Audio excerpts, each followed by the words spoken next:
Hi, everybody, and welcome to another Saturday where I spend some time interviewing the wonderful bloggers and writers and photographers that are on the blog roll right over there. And I'd like to introduce you to my friend, Lazygal, who's been blogging for a considerable amount of time.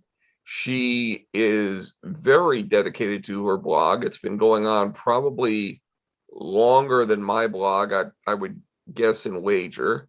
She's a good friend. We used to know each other way back in the day in college. And Lazy Gal, I am so glad you are here to be part of this on the Saturday. Hope your weekend's going well. How are you doing? Doing well. I've been fully vaccinated. And last night I went out to dinner for the first time in over a year. Sat out on a patio, so it wasn't, dinner, but it was still out. I wasn't cooking, um, wasn't doing takeout, and starting to think about inviting friends over. You know, it's so I'm feeling way more positive than I was if we'd been doing this like a month or two ago. Certainly. Now, let's talk about the Lazy Gal blog, which is hmm subtitled Killing Time Being Lazy. hmm How did you first come to compose a blog with that theme? Um, do you know the movie Holiday Inn? Yes, Bing So Crosby and yes. Fred Astaire. So for those of you who don't know, um, Fred Astaire and Crosby are two-thirds of a three-person act, and it's a guy who sings and a guy who dances, and there's a pretty girl. And for some reason, Fred always gets the girl. And Bing decides he's really tired of this. He's bought a farm out in Connecticut. And so he does a whole song where he talks about how he's just living this lazy life. And he lazies himself into a sanitarium for overwork.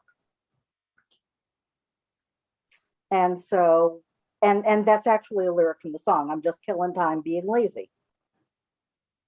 So that's where it comes from. And then once you got started blogging, you went to some themes, and they centralize around reading Mm-hmm. your life.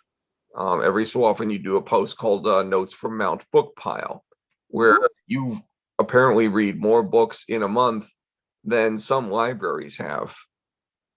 Well, I wouldn't go that far, but yeah, the best year I've had, I think I read almost 400 books. But even when we were back in college, I was reading about 100 books a year, 150. So I average about 300. And once you finish reading each book, I know you run over to the website Goodreads and post reviews. Yeah. You're also one of the top reviewers on Goodreads. Oh, I didn't know that. They don't tell you. I say you are. Well, thank you. Yeah, I'm also known among my friends as being a very um, I don't gush that frequently, and I can be much more critical. So to get a 5 star from me means you've really done a great job.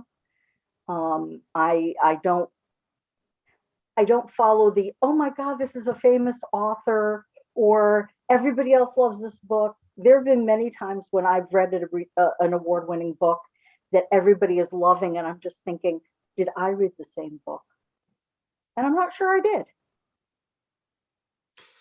Yeah, I've seemed to come across that in movies. There'll be people that think, oh, why haven't you seen any of the Harry Potter movies? Is because it's never interested me. Yeah, um, this is probably malpractice as a reader, but I didn't like the books. And the only reason that I saw the movies was because, I'm sorry, Alan Rickman. Commander Dane. Well, I prefer to think of him as, the what is it that they say in England? The thinking woman's crumpet. I suppose that's the argument that your life is dependent on which Tim Curry character you feel is most important to the cinema. Oh, well, easily Frankenfurter. Definitely Frankenfurter. Yeah, I remember back at Hamilton, a number of very straight boys saying, I could get into him. And then his makeup comes off, and you realize he really was not that good looking. I do remember one time you told me that you'd actually seen the Rocky Horror Picture Show, I believe, in either France or Canada, one of the two, and you saw it in French, Yep. and the And audience was shouting responses in French. well, no, they weren't. But it was subtitled in French. They didn't do the same show that we do in America. And it was actually kind of funny because the subtitles didn't. I mean, they were good translations. Don't get me wrong, but as I've said to many people, damn it, Janet just has a certain je ne sais quoi that Zoot Janet doesn't. I do. It's funny you mentioned the Rocky Horror at Hamilton College. I do remember seeing it there about 4 or 5 times in a weekend when the Film Society would show it. Mm-hmm. And Yeah, the janitorial staff was not terribly happy whenever that. it may not have been very happy, but I know the Film Society made a lot of bank on that movie. Oh yeah, oh yeah. Well, and it's still going on. They apparently they're zooming versions of the live floor show. There That's are it. a couple of companies that are doing that. Of course, my idea of zooming a movie like that would be if I had Crow and Tom Servo down in the lower right corner. I actually think that would be an interesting way to see the movie. I mean, forget all the rest of it where we all know the responses and all that, but to see it through almost fresh eyes, I think would be kind of interesting, and to hear their commentary. Like, this makes no sense. What happened to these people? One of the things that appears in your blog a lot, and it's sometimes with great blogs, you have recurring characters that if you read over and over, these characters will pop up in your articles one way or another, and you make references to thing one, Mhm, thing two. mhm. For There are actually those four things. four things. Four things. So I'm presuming you do not have a cat in the hat with a moss-covered three-handled family Gradunza, No. but would you like to explain who the things are? Um, well, I think Or I'll at least tell you I'll tell you generalization. who they are in my life. I won't give you their names because they became things to preserve their anonymity, or Oh, no. I mean, we don't have to dox them. I'm just like in for people that are um trying to find out what. thing one has been part of my life. We met when we were working 30 plus years ago, and we became very good friends. And I like to say that when he retired, um, he moved to Connecticut with me, and I had a very nice little houseboy set up. And now he's more of a wife because he drives. And, I think everybody needs a wife. So during normal times, I come home and my dinner is made and my laundry is done and the house is tidied and cleaned and the shopping has been taken care of and all that. So thing one takes care of all those things. Thing two is a mutual friend from college, um, who I have seen less and less of over the past few years for a whole variety of reasons.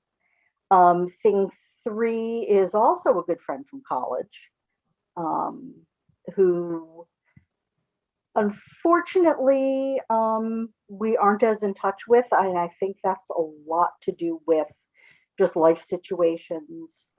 Things are not going well for him. It's He's got a job out in the Rust Belt, and when I say job, I mean he's actually working like 3 or 4 jobs now, And so Mhm. that's kind of an awkward situation for him, I think, to then be talking to someone who's, living in Boston and living the high life. And then thing four is a friend of mine from 2 jobs ago, who we had breakfast together every day for 8 years, and well, every school day for 8 years, and have a great love and fondness for the finer foods in life. And we both like the theater, and he has since retired to England, and it's kind of a tradition now to go over there and spend 3 or 4 days with him in some European city. And unfortunately, that didn't happen last year. It's not going to happen this year, but maybe next year. And he also gave me one of the best compliments I've ever had, where we were on our second bottle of wine, I think, at lunch. And he said that I had a remarkably un-American attitude towards alcohol. Well, And I thought, well, you just don't get better than that in compliments. it is true. So, yes. So those are the things. And then there's the herd. And that came about because I accidentally ended up with 5 cats. And it really is herding cats, getting them all to do something at once. And we're now down to 3. And the rest are all what we call mantle cats. So that, little urns around the mantle. And, so it's less of a herd. A herd is more, feels like it should be more than just 3, but they're still the herd. Troika. The troika. Yes. And they do plot. Of course they do. They're cats. Yes.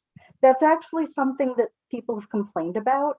I mean, not with my cats, but with cats in general, that they don't like them because they feel that they're thinking. You just look at them and they're thinking. Whereas dogs don't give off that impression. No, people look at the I Can Has Cheeseburger lolcat site and they see, like, I am in your bedroom silently judging you while you sleep. Yes, absolutely.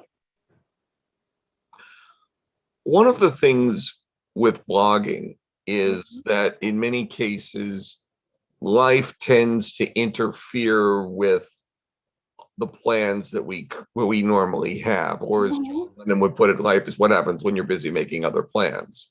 Yeah. And that, of course, brings us to COVID. February, March 2020, we're just hearing about this thing. By Mhm. April, we're all in lockdown. Yeah. And when you're trying to do all the things in your life and then put a blog together, how difficult can that be to keep being able to write and put down your emotions in a format that the whole world can read? Well, I was in a really weird situation at that point in my life. Um, People who read the blog may have looked at a category I call organ recital. And about 3 years, 4 years before we went into lockdown, I contracted, I guess is the right word, a very, very rare autoimmune disease that attacked my optic nerve. And I was on some really serious drugs for a while and had no energy, and really was not functioning well.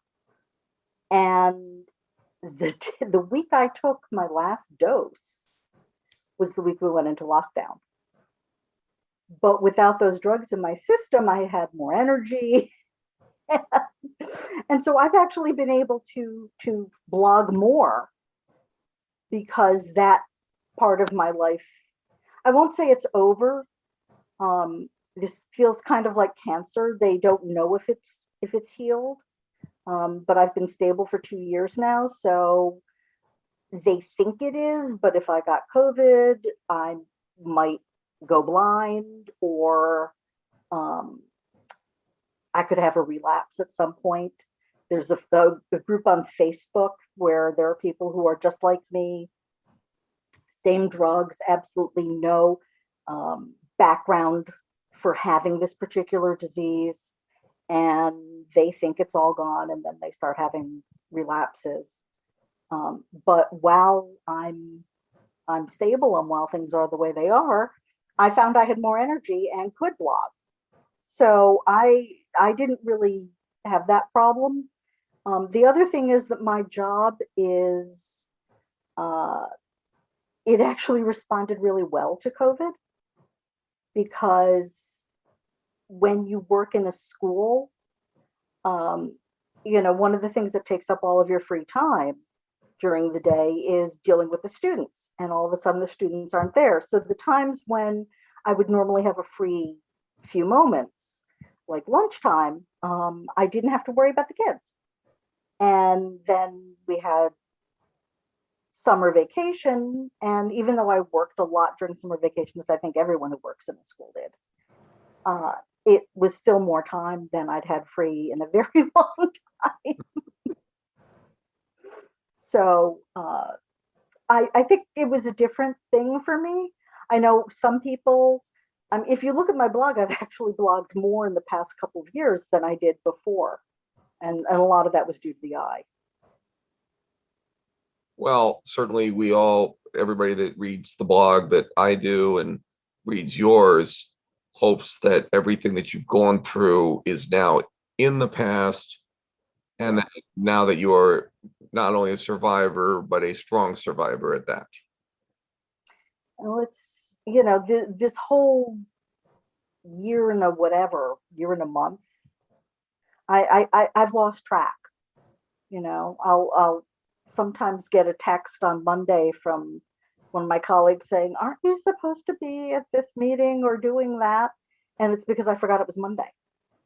And I think even if we're still doing some social distancing and mask wearing and all of that, I think the sense of normalcy of being able to go out and about will be helpful for everyone. I mean, certainly our mental health. Oh, definitely. I mean, it's tough enough now. You watch a television show and you're already noticing things, just small things like, why are these people close together and not wearing a mask? Yeah. Or why am I watching this TV show and I notice that the judges on the reality show are all spaced 6 feet apart? They weren't that way last year. Yeah, or I've discovered some really good um, background noise stuff to binge watch. And one of the shows, everyone knows about the Great British Bake Off. So, but there have been a couple of, I guess you could call them spin-off type things. And one is the Great Pottery Throwdown. I've heard of that one. And the fourth season, which is the last one that they did during COVID. And if you're going to start with this show, you have to start with the fourth season, because the not the judge, the two judges, but the co-host, presenter, whatever, is the woman who plays Sister Michael on Dairy Girls, and she's hysterical. But there is 1 week where the entire crew had to go into quarantine, and they actually mentioned that they had to wait a week before they could go on. And I've seen a number of other things like that, not to mention all the shows that I think everybody loved and hasn't been able to get new episodes of because they just can't get together to film. The most recent one that I've discovered, and it took a little while to figure out why it was this way. They brought back the game show Name That Tune. Yeah. And I haven't seen it. How is that? You know what? It is quite entertaining. They do have a nice mix of music. Jane Krakowski as a game show host. I mean, we're not talking the greats like Bill Cullen, Wink Martindale, Peter Marshall, Gene Rayburn, that kind of thing. But then again, nowadays we've got the Wayne Brady, Drew Carey, Myers pretending to be somebody. Michael Strahan, all Steve Harvey, all that. She's okay. She's enthusiastic and she's easy on the eyes. And she knows her musical theater. Right. I mean, but the thing is, it wasn't until I finished watching the episode that I discovered in the closing credits that all the shows for this season were taped in Sydney, Australia, and all the contestants are American expatriates. Oh. Because Australia has been able to beat back COVID. Well, and they've got phenomenally difficult quarantine restrictions. There are a few people I've followed on Twitter who have tweeted about their 2-week stay in hotels, and I mean they really aren't kidding. You enter their domain and you are put in a hotel and you are not getting out of there. Unlike, well, like America or Canada, where they recommend you do this, but I don't know that they actually check up. Most definitely. But I think I guess where I'm getting at is it's just so much of our life right now is we're so cognizant of what happened in the past year with COVID that we're now noticing when things aren't supposed to be normal or not what we're used to. I mean, I can't even watch Law and Order SVU anymore without realizing, okay, now I'm seeing some people start to wear masks, but they're usually in the background, or they only wear them in a hospital and they take them off when they're talking to the main characters. It's like, at least you're making an effort, but come on. Well, it's, I mean, think back 10 years. And, well, no, sorry, 20 years. See, this is what time's doing to me. And all of a sudden, with the Twin Towers gone, and you would see anything with New York, and that was always, it was like the Twin Towers and the Brooklyn Bridge. Mm-hmm. Only things that people knew about New York City's landscape, or maybe a flyover of Central Park. And then, September 11th happened, and suddenly that landmark is gone. And I think it's the same kind of thing, because your eyes were looking for it and it wasn't there, or you'd see something where it was there relatively close to the time and you knew it wasn't, that wasn't the case.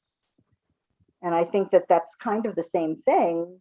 Your eyes are either looking for the masks or you're noticing that they're not there. Exactly. People are too close together, and it's a very, I think we will go through a period of time of noticing that. But I think unlike September 11th, we'll get to a point where life has gone back to normal enough that we'll have to explain to somebody why people were wearing masks, because they just simply won't have the memory of it.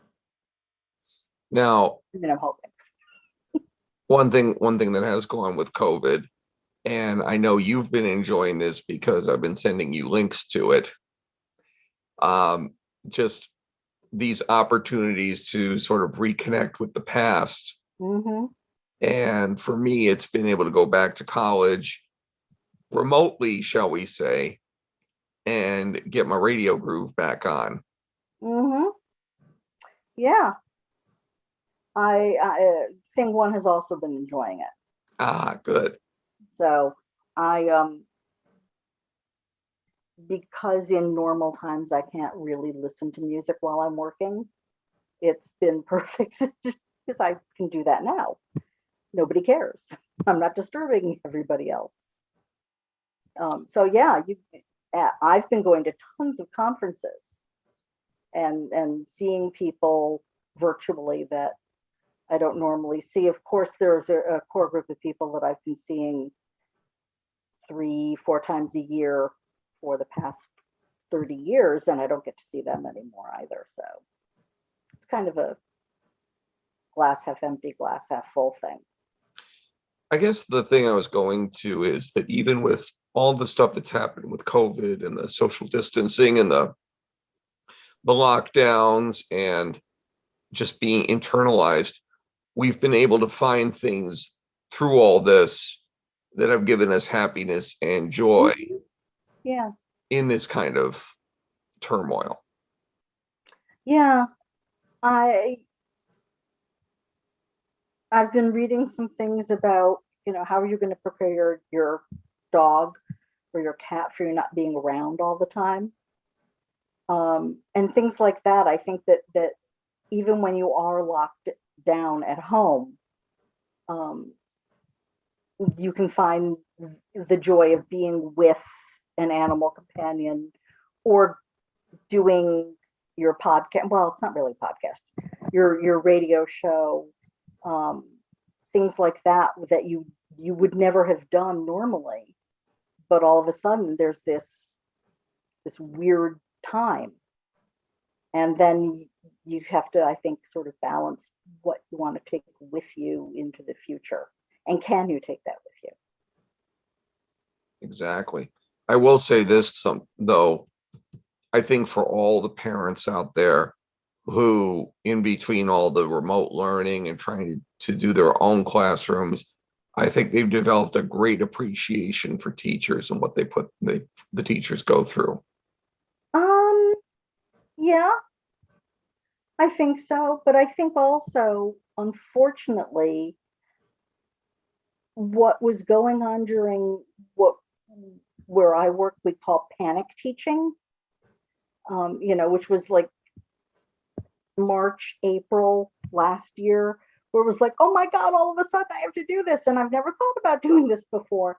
I think that that has kind of stuck with a lot of people, and so that's where you get the complaints about our kids are losing a year, and they're not really working.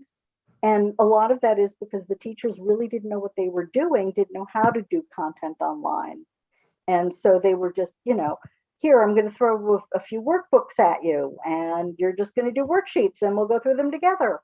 And that's not really teaching. And I think everyone's doing a much better job now.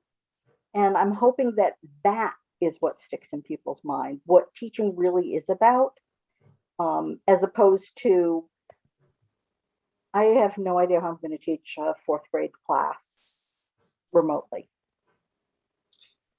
Yeah, I mean, it's tough enough to get these kids to pay attention when they're in class. Yeah, I've got a nephew, well, a niece and a nephew who teach, and they teach in public schools, and it's a very different animal, um, being in person with the kids and being able to remind them when they need to be mentally present in class, and seeing them on Zoom or Google Teams or whatever it is, and knowing that they're completely checked out, or they don't want to be on camera because whatever's going on in their lives, they don't want other people seeing. Fortnite, fidget spinners, and probably some anime on Netflix that they're watching off screen. Yeah. There's also this great game called Among Us. I've heard of it, yes, where I guess it has something to do with like 7 or 8 players are on some space mission, and 2 or 3 of them are saboteurs, and you got to figure out who the saboteur is. Yeah, it's like when you played Murder as a kid. Oh yeah. And I think the kids, because I've seen this, okay, I admit it. I've seen kids and they look like they're being really intent. And yet you ask them a question and they haven't heard what you're saying, and it's because they're playing games like that. But because you can't see what's on their screen, you can just see them in the camera. Mm-hmm. And it's one of those things, though, that I have to admit, whenever I've gone to conferences and we've been talking about keeping kids engaged now that we have laptops and everything, and how that's it's a management piece. And then you see every single person in the session checking their email or responding to a memo or checking Facebook or Twitter or whatever. And they're paying as little attention as our kids are. So, I don't blame the kids. If you're being boring and they want to play Among Us or they want to, stream something on Netflix, let them. They're probably going to learn more. Hey, we could go back to the days when we were kids and they had Sunrise Semester on at 6 in the morning. They probably still have that on somewhere on public access. I'm sure they do. There's probably some grizzled old prospector, with Albert Einstein hair trying to teach some theorem on front of a chalkboard. And Yeah. Although I think today they would call it Khan Academy. yeah, probably. Couple more questions Mhm. for you. Where do you feel that blogging in the 21st century is headed?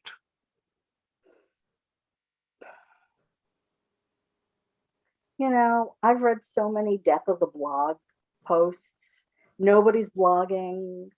Why would anybody use a blog? And yet you look at Instagram and Tumblr, and those really are kind of blogs. Or people will do a really long thread on Twitter, and it's kind of microblogging. I think for people who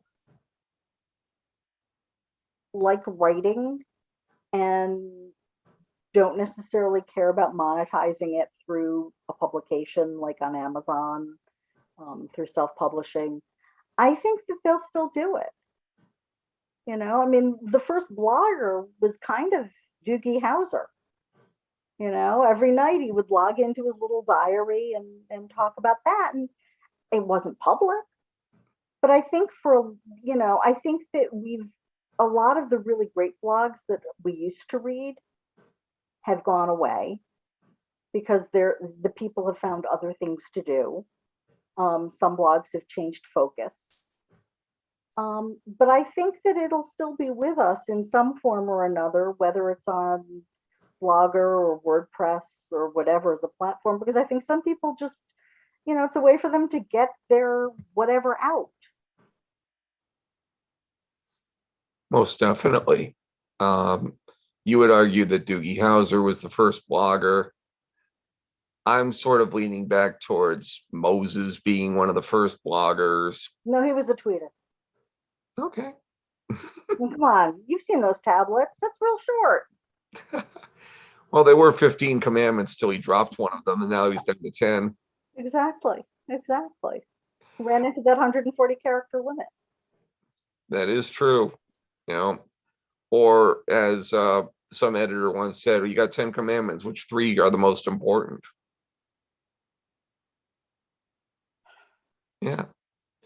And then finally, because I know that you've probably read about 20 books in between the time we set up this interview and today.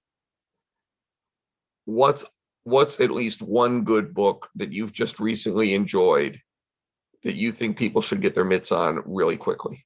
Oh God. Recently? I don't know that there's anything recently, but there's some really great stuff out there. And the other part of the problem with that question is I read stuff, like I'm reading stuff now that won't be published until July. So that's really helpful if I say, hey, you should all read, and then it doesn't come out. But if you're looking for, and this just appeals to my sense of humor. And I've had conversations with a couple of LGBTQ students who have some issues with some of it, but my British boyfriend is really funny. And then there's this great book called The House on the Cerulean Sea. That's kind of fantasy, but family. And everybody I've read, I've told to read it, just loves it. So those are 2 books that I would recommend. Well, Lazygal, I really, really appreciate your My pleasure. spending a Saturday morning with me and with the blogs and everybody else. If you want to check out Lazygal's writing, right down there, at the blog roll right there. Lazygal's blog. You read that, you go through some of the back issues, you read the current ones, you will be impressed. Good friend of mine, longtime pal, and a very good writer in her own right. Thank you. Lazygal, thank you so much for being part of our Saturday show. My pleasure, Chuck. Have a great weekend yourself. You too.